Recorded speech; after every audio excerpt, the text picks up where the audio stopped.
I kicked my fiancé's sister out of my wedding. 32F, have never had a good relationship with my mother. She was very emotionally and verbally abusive to me when I was a kid. She's a very mean person that when I left for college at 18, I went no contact with her.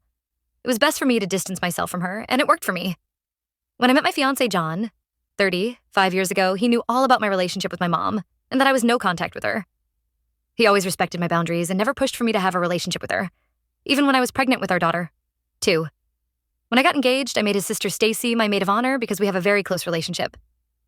Or I thought. Last Sunday, I was going over the guest list with her and coming up with the seating chart for the reception. I never said anything about where my mother would be sitting because she wasn't invited, and I think that caught her off guard because she asked where my mother would be sitting. I told her that my mother wasn't invited because we don't talk, and I really don't want her at the wedding. She got quiet but didn't argue with me, and we moved on from there. A few days passed, and I got a call from a number I didn't know. I didn't answer and hung up, but the number called again, so I answered. My heart dropped when I heard my mother's voice. She was crying through the phone, asking me why she did know that I was getting married, and I was honest with her. I told her that she didn't need to know because of how she treated me all throughout my childhood. I had to go to therapy to undo the damage she did to me, and I'm still not completely healed from it. I made a choice going no contact with her, and I would like to keep it that way. She told me that it was unfair that I was holding what she did years ago against her, and she hopes that we could talk when she comes down for the wedding. I told her that wasn't necessary because she wasn't invited. She started crying, asking me why I sent her an invitation to the wedding if I didn't actually want her there. I told her that I didn't, so I don't know how she got one, but it wasn't from me. She said nothing else and hung up the phone. When John got home with Stacy, I asked him why he sent an invitation to my mother when I told him that I didn't want her there.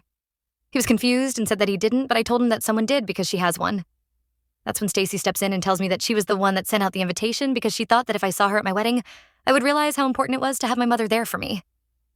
Now, Stacy knows what I have been through with my mom and why I didn't want her at my wedding.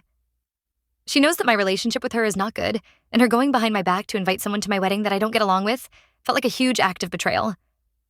I snapped at her and kicked her out of the wedding party because I refused to have someone there who didn't respect my boundaries and invited people I didn't like without my permission.